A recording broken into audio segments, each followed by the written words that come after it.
You're on mute.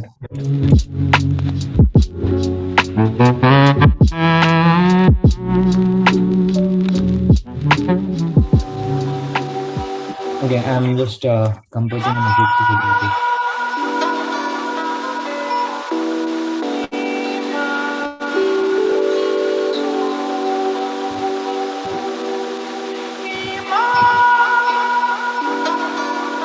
Can you hear me?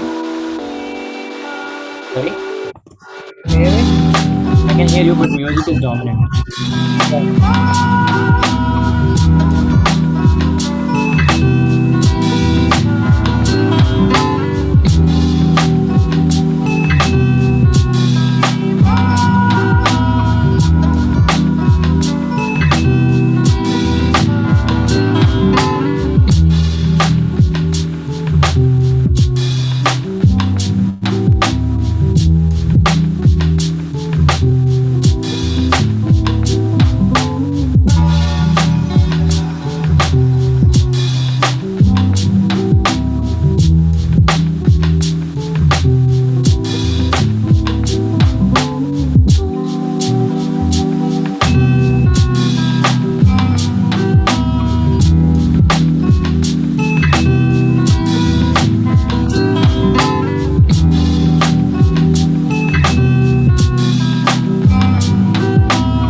check the previous tweet once.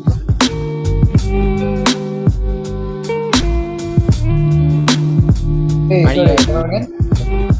I've shared the NFT Discord via tweet. Can you just check that, like retweet that, and in the meantime, Yeah.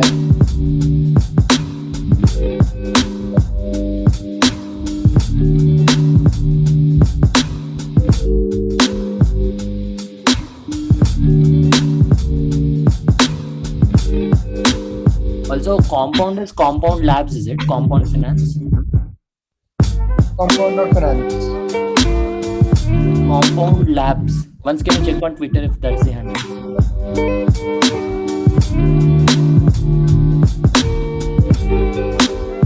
Yep.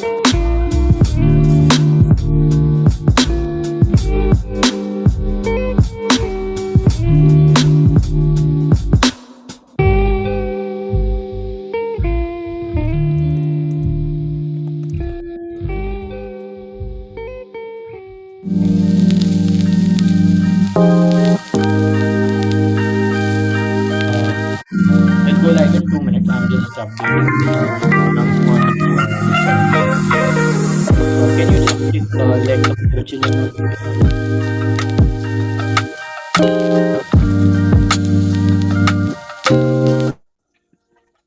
Hey, so we'll go live in a couple of minutes, right? Yes.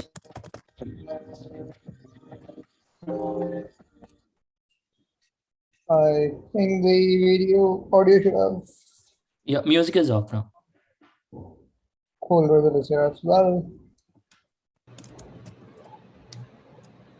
You're rude. So, what's up? We are live on YouTube. Oh, we're live? Awesome. Yes. Cool, let's go. One second, I'm just announcing on the servers because we. Cool. Yeah, we need audience. लोग जोड़ो भाई. लोगों को जोड़ो. अरे मैंने Twitter में तो ट्वीट किया, वो तो रिट्वीट करके तो लाइक करो. Madi, you tagged me first. Only I will be able to see. I'll see your tweet. Which one? Harsha Karam chat has given out about 60 NFTs. Here, I keep forgetting. Cool, I'll tweet during the session again. But let's get started. Cool. Yes, we are. Yeah, by the time Harsha or Rutil, I don't know which one of you is pulling up the quest. So in the last quest, what we did basically was with some basic Solidity. So what is remix? So how to quickly compile and deploy some code onto the blockchain. And in this quest today, we're going to take it one step further and build something that's actually going to be useful. We're doing the getting or your interest on compound one, right? Correct. We'll keep this like strictly 30 minutes this time. Yeah. And yeah, like how much ever we do, but we will continue in the next session. Perfect. Oh, Ruchil, are you putting it up? Yeah, let me. Can you enable screen share? Yes, sorry. Yes, let's go. Okay. I'll also do black and white.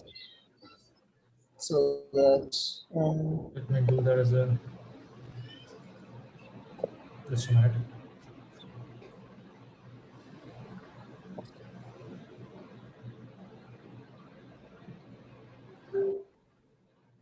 Awesome. What the hell? I didn't choose this one. This also works, I guess. Cool. You didn't choose the filter. Filter chose you. I'm quite upset to see that. Awesome. Yeah, let's start. Let's start. So the name of the quest is getting a real interest rate. Let's start with sub quest 1. In the last quest, we created a smart contract where anyone could add a balance and start earning interest. If you've not done that, you should go complete that quest first, because that is where we are going to use in this quest. There was a major flaw in the previous contract we wrote. We did provide an interest for all deposits made on our account, but the interest was coming from the pocket of the creator of the contract, that is you. If you remember, you had to add some ethers additionally to make withdrawals with interest possible. But that is now how real bank work. Banks are able to give interest on deposits based on the interest they earn by lending loans. But how do we do that? Fortunately, there is a project called Compound. Compound is $1 billion project that is nothing but a few smart contracts that facilitates giving loans and earning interest. Wow. Um, so instead of reinventing the wheel, we will use Compound and earning real interest using their contracts. That's the beauty of Web3. You can build on top of others' contract without their permission. So there's this one question here. So we'll be able to like use Compound smart contract directly, so it's publicly available, right? Correct, correct. One more thing I want to highlight over here is you can build on top of contracts without their permission. So this is profound in the sense, if you have to create an application on top of Twitter's APIs, you need to first go register on Twitter. You have to go get your developer account verified, and you could get blocked anytime, stuff like that, right? However, if you're going to build on somebody else's smart contract, you don't need their permission, right? So as long as they have exposed the functions, anybody in the world, including you yourself or a program that you've written, can call those functions without needing to register anywhere or anything like that. So if you think about it, like entire Ethereum is like an open API. Right. I think Balaji Srinivasan had a great way to describe this. That is, a blockchain is a database in which everybody has root access. Right. It's of course a vast abstraction, but it really captures the point that anybody can read and write data, even though it might actually be residing in Compound's contract. The equivalent of saying, "Hey, I can read and write any data that Twitter owns through their APIs, right, without their permission." So yeah, that's the equivalent that we're looking at when we say we can build on each other's contracts, and that's something that's profound in Web3. A question on the API front that you mentioned. So, like companies like Twitter or any like companies that expose their APIs, they charge you as well for like the number of API times that you would. Is that the same case here as well? Correct. So the answer is yes and no. So yes, in the sense that there is a transaction fee, right? For every function call that you make, there is a transaction fee. I don't know if you remember, but yesterday, whenever we were deploying a contract through Remix, our balance would always go from like 100 to like 99.9999, right? That is because there is a fees that you have to pay to do any transaction on the blockchain, right? So if you have to call a function, it is almost inherent that you have to pay a fee. However, that's the yes part of it. The no part of it is no, you do not have to pay Compound for it. Wow. You have to pay Ethereum. You have to pay Ethereum to run your functions, but not Compound. However, Compound can charge if they want to, but like that's not the default architecture that people seem to be using. Yeah. Does Compound, like we are able to do this writing Solidity only because Compound is able to build it on Ethereum? Or even if Compound would have built it on a different network, we would have still be able to do this?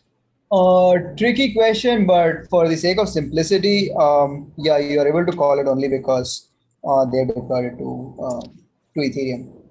Okay. And also, just because we are live and public, I should also add a caveat that yeah, there exist bridges.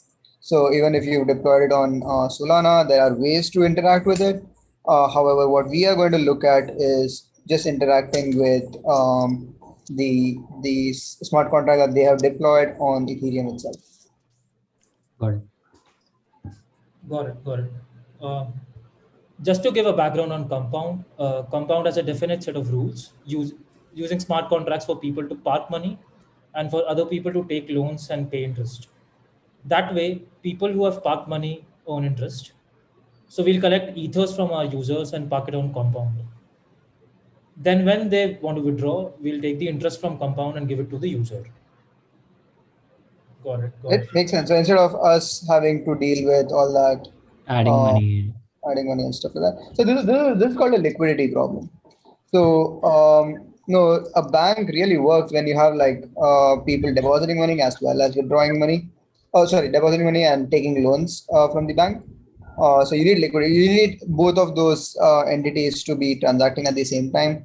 So since even if we do decide to launch a loans service or a depositing service, we'll not have that liquidity. We won't have the number of users using our protocol already.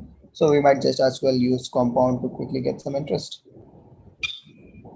Yeah. So one question on the set of rules, like, are they built by a single individual or a Compound community, or can they be changed? If I, let's say, want to write, or if I'm using something from Compound, can I change those set of rules? So how are these rules defined? So Compound is of course a company. So they have a company that has defined well, a bunch of people have written those contracts and deployed it. A lot of open source folks come and contribute to the ecosystem. However, the rules cannot change. The only things that can change are some of the parameters as to how much interest to give and stuff like that, and that is determined by a DAO. DAO is basically there are a few governors who would all vote.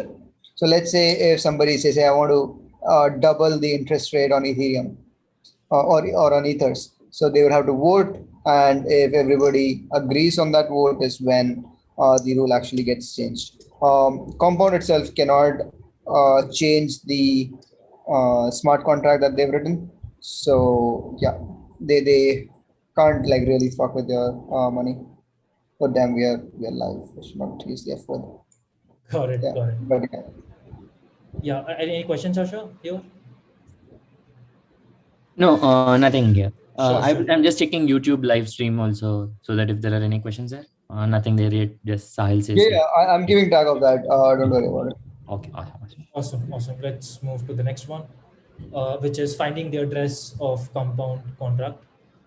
Let's go to the Compound's official documentation. I've opened it on the right. If you scroll to the bottom, it shows you the address of all the contracts you've deployed by Compound. There is a section called networks. Let's go there. Yeah, here, this one, right? You'll see multiple networks like Mainnet, Rinkibai, or Opston. Mainnet is actually Ethereum. There are other testnets on Ethereum where developers can play around before deploying to the actual Ethereum, which is Mainnet. Under Mainnet, you'll see many rows like look for seed. Let us see here. This one. Okay. Compound allows you to deposit various cryptocurrencies and earn interest on them. We'll be using only ethers as currency.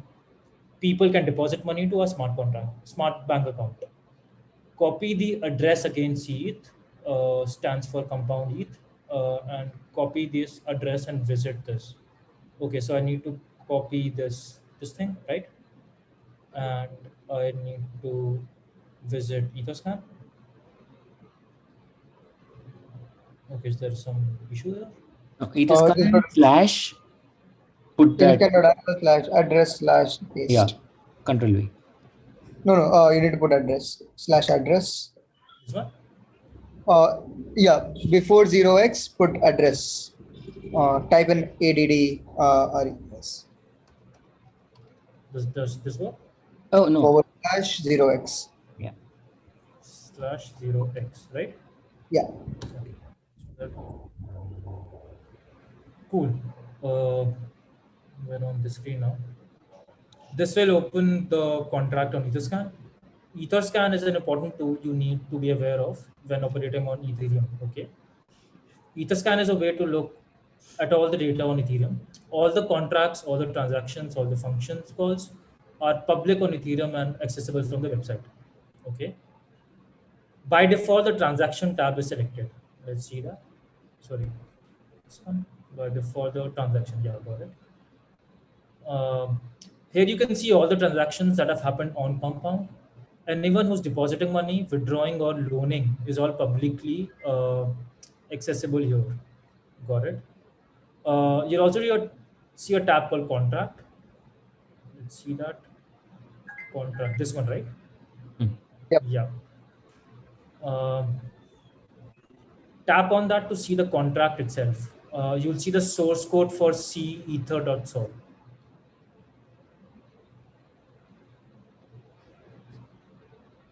This is like some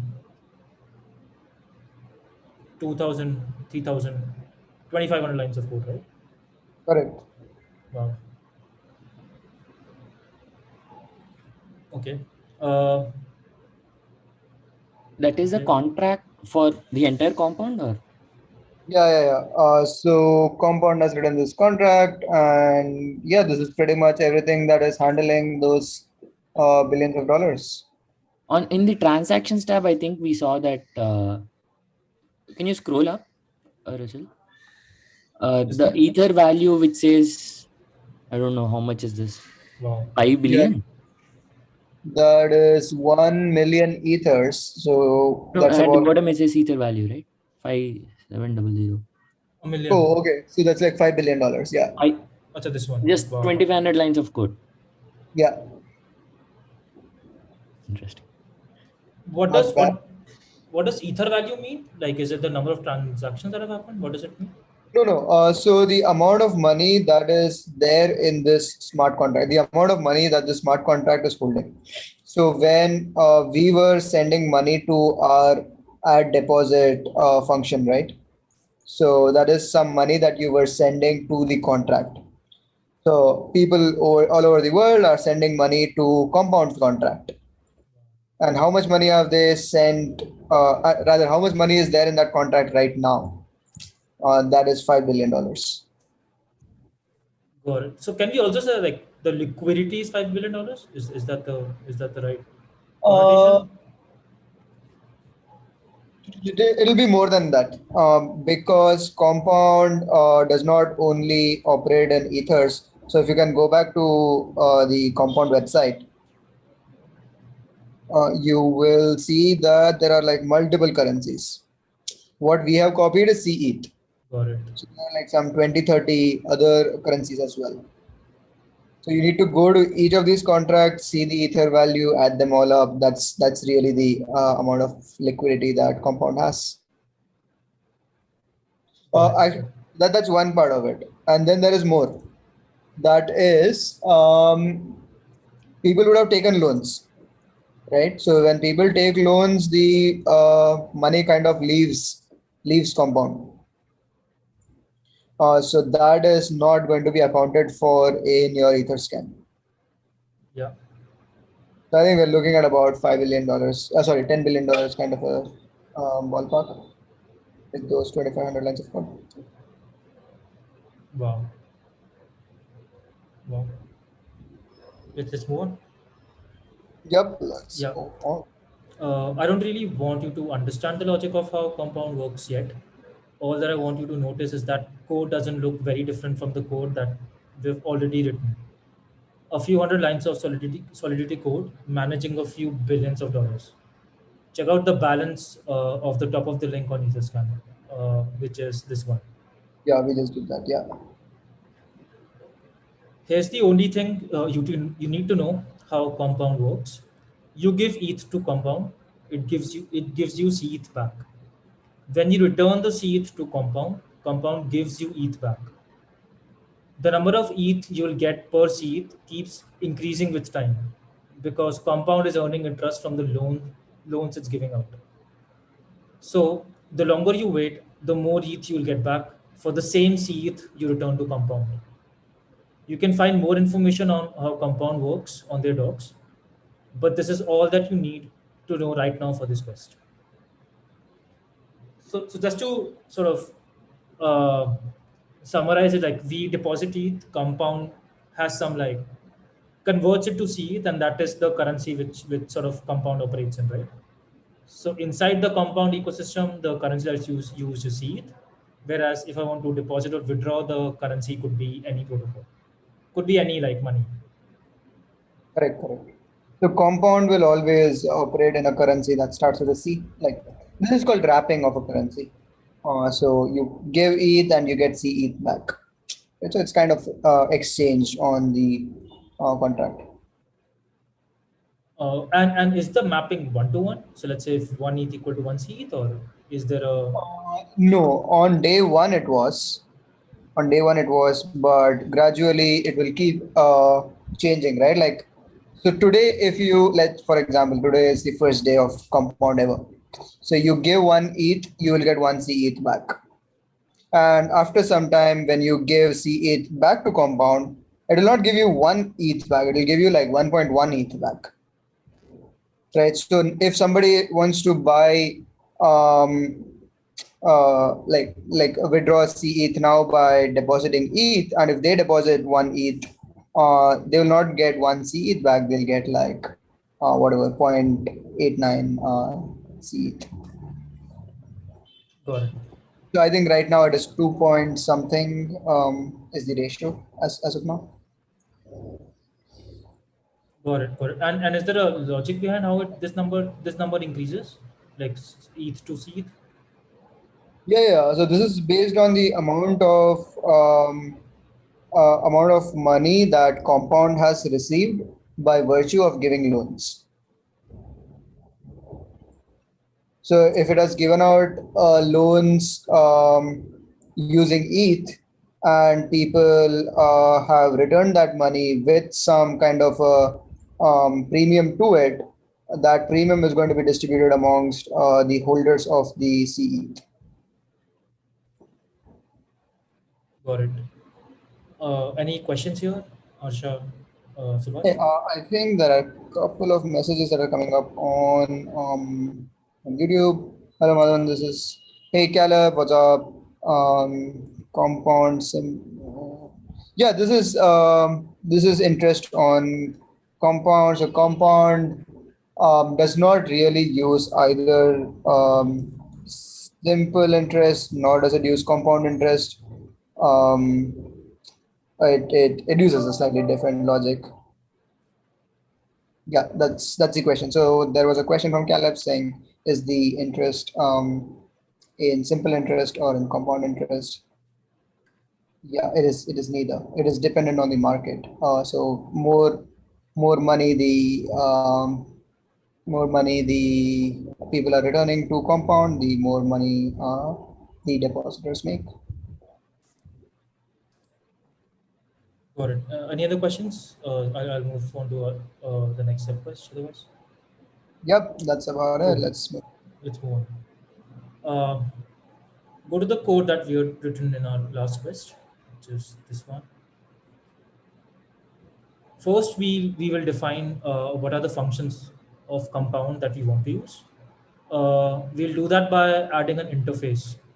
This interface defines what are functions we're going to use from compound.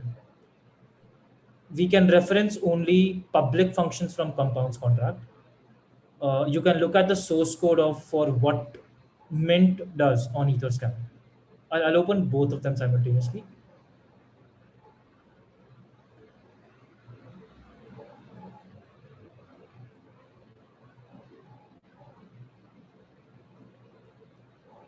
Correct me if the contract is correctly open. Otherwise, I'll just open it on incognito. Yeah, I think it looks right. Mm, yeah, this was the previous one, right? Yeah. This one, right? Yeah.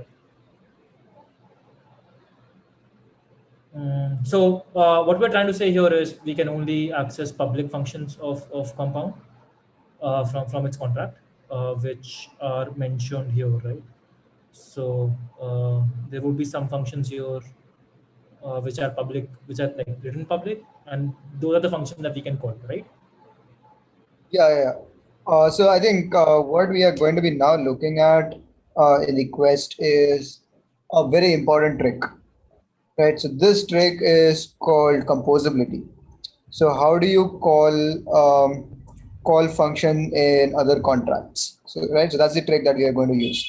We will use the same steps across the board. So you open Etherscan, all the contracts source code will be available over here. You go and see which function you want to call, copy their signature, copy the signature of that function, and paste it inside your interface. Right, and now when you create an object with that interface, now you can start calling all those functions. So yeah, that's kind of the default trick that we will be using all across the board. So here's the Sure. interface, and we've created an interface called CETH. You look at which functions you want to call, copy paste their signature, and yeah, we'll be able to start calling these functions. You also mentioned you can look at the source code for what Mint does on Etherscan. So should I go here and like search for Mint? Yes, search for Mint here. You can do a command of. Nothing's happening. In command of. Or you have also given the Etherscan link, right? Or is that leading to only this? Yeah, lead only to here. What about search? Yeah. This one? Mint internal is Open braces, close braces. Yeah, this is the one. This is the one. okay. So you will see that it will be calling one more function called mint internal. You can go for that.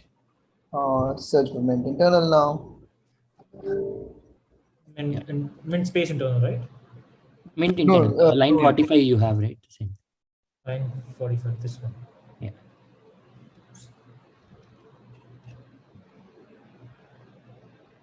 Next.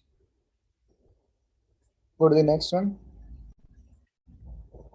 Yeah. So here, mint internal. So yeah, basically now, since the source code is available, you can just keep keep looking at them one after the other. Now in this entire thing, the first one is only defined public, right? Yeah. So if you notice this one, it's called internal. It's not public. So you cannot call this function directly from outside. Got it. But here internal means non-reentrant is internal, right? Sorry? Not mint internal is not internal, right? Here. Mint internal was also, well, as the name says, it's internal, I believe. Can we check? Yeah, mint internal. There you go. On line number 470. On the next one. Yeah, C token. Next one. Yeah. This one, right? Yeah. Yeah, so that's also internal. So, Maddie, we need not have to define mint internal in the interface, right? No, only the functions that we want to call. And anyway, we can't call mint internal because it's an internal. Internal. And even if there are public, even if there are other public functions that you do not want to call, you just don't need to include them in your interface. Madhavan, you also mentioned like we can look at the source code of what Mint does. So will we get the answer like in the later part, or It's pretty complex. I would not recommend diving deeper into that right now. In fact, Caleb on the chat has also asked us the same question. Can you dive deeper into how Mint works? I think it's a little advanced in the sense that we might have to do a separate quest just to explain how that Mint works. But what, as we just come towards the end of the 30 minutes, what I want you to notice is that the code looks pretty simple. It looks pretty much like the kind of code that we've been writing in the last quest. As long as you build that kind of a confidence, that's all that you need to take away from this quest. So as long as you're able to look at the code and say, this is similar to what I had written yesterday, that is a great takeaway at this point in time. Got it. Got it. I'll move to the next part. you'll notice that like we do in interfaces, we are defining only the signatures of the functions we want to call. I've just copy pasted the signatures of the functions that we use to deposit money, withdraw money, and calculate our interest that has been accrued. Then we will initialize the compound contract itself. The contract is Ceth equals Ceth compound underscore Ceth underscore address. To initialize the contract, we must create an object using the interface we created above and the address of the compound contract. This is the creation of the object, right? Yeah, now you've created an object. Unfortunately, all of them are called C8, but the capital C8 is the interface itself, and the small C8 is the object that we are creating. So it's almost like saying we are instantiating an object. However, what we are doing over here is creating a reference to that contract, saying that, hey, any functions that I call on this object CETH should be directed to the contract as defined by compound CETH address. Right? If you remember, every contract has its own address, right? So over here we are saying, hey, compound CETH address is the address of compound smart contract. So yeah, we are saying we want to, if you say like CETH.mint, right, what it will do is it will call the mint function on the contract as defined by the contract address. Got it. Does Got that it. make sense? Got it. Let's move on. Yeah, hey, I think that's a good place for us to like stop for the day. Yeah. Sure. We've hit the 30 minutes mark. I think we should keep this like really, really crisp at the cost of doing multiple such yeah sessions. But yeah, I think today's main takeaway is, hey, even if you want to write a project that will manage billions of dollars, well, the code looks pretty much the same as what we've been equipped with so far. And yeah, we'll build on the complexity slowly. Super. Yeah. Awesome. With that, I think we can bring this video to a close. Harsha, Subhash. Yeah, it was a great session. Looking forward to the next. So Awesome. tomorrow again, same time? Yes, Yeah. sir. Every day, same time. Awesome. Let's do it. Awesome. Yo, bye-bye. Bye. Have a Bye, great guys. day. See you soon. Trying to figure out how to